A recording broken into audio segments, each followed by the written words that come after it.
What's going on, guys? Your boy Sly here, and welcome back to another Mass Effect Andromeda video. So this time I want to talk to you all and go on kind of a small rant. Nothing major, but I have to get something out there. First though, I want to tell you and show you all why now is a perfect time to either try out Mass Effect Andromeda for the first time or get back on and finish it.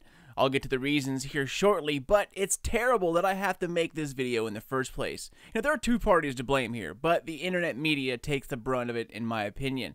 So one thing about watching or reading early reviews from large YouTubers or gaming websites like IGN is that when they have reviews up, rarely are they reviews about the entire game. In fact, if you read most of the articles about MEA during the release, very, and I mean very few mention anything past the first world of EOS. Why is that? Well, because they don't always have time to complete the game before putting out a review.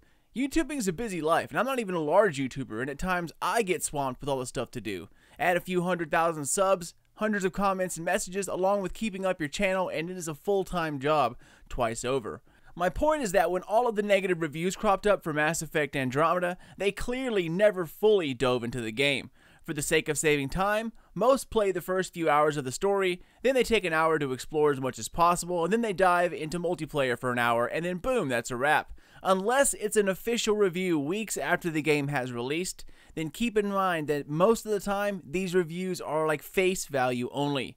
And that's where the rant comes in. While MEA had its obvious flaws, any decent reviewer who spends more than a few hours in the game would have noticed that you leave most of the major problems behind within the first hour of the game. In a game where 100+ hours of playtime is completely possible, it's like judging Miss America by looking at her kneecaps only. I mean, all of the major complaints were within the first hour of the story, and all of those articles were completely centered around that and that alone.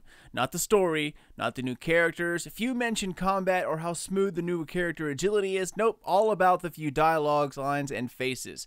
So while I do blame the media for the death of Andromeda, BioWare shares this blame too, however, for actually giving them the opportunity, especially in the first few hours of the game. I mean, they know what people see at the start will be what they judge. While I can only agree on a few points of those early reviews, most was complete BS. BioWare, they kind of shot themselves in the foot with that one. Alright, so now let's fast forward to July in 2017. All of the aforementioned problems and glitches aren't even a thing anymore. They no longer exist. They have been fixed, completely changed. And on top of that, there have been numerous updates throughout the past few months that have made the game 10 times better, the way it should have been at launch. Now, I think the community would have totally been fine with waiting an additional 6 months if all of that launch BS could have been avoided. The biggest issues were eye shadowing, they looked too bug-eyed, face textures, lip syncing, and a few other things on human faces only, mind you. Alien faces in this game are absolutely incredible. They always have been, yet I bet you didn't read that on launch day.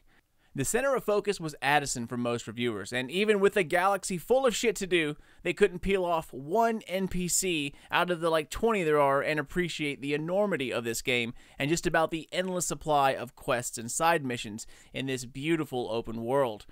Again, Addison looks completely different. All of the problems you read online are now a thing of the past. The only issue I have with this game, like at all, is that they didn't implant like a Mass Effect type of connection to everything. I mean, there are hints of the Mass Effect universe all over the place, and it feels like a Mass Effect game. But it doesn't have the usual depth of, say, like Mass Effect 2. It does have a good story, the gunplay is by far the best of the series, and the biotic powers also rank as the best created so far. The feel of the weapons, the sounds, especially the agility of the jetpack and biotic jump, I mean, that's a game changer for Mass Effect. That alone is worth playing this game, just to blink around everyone and biotic charge them 24/7, then finish them off with the Krogan hammer or the Asari sword.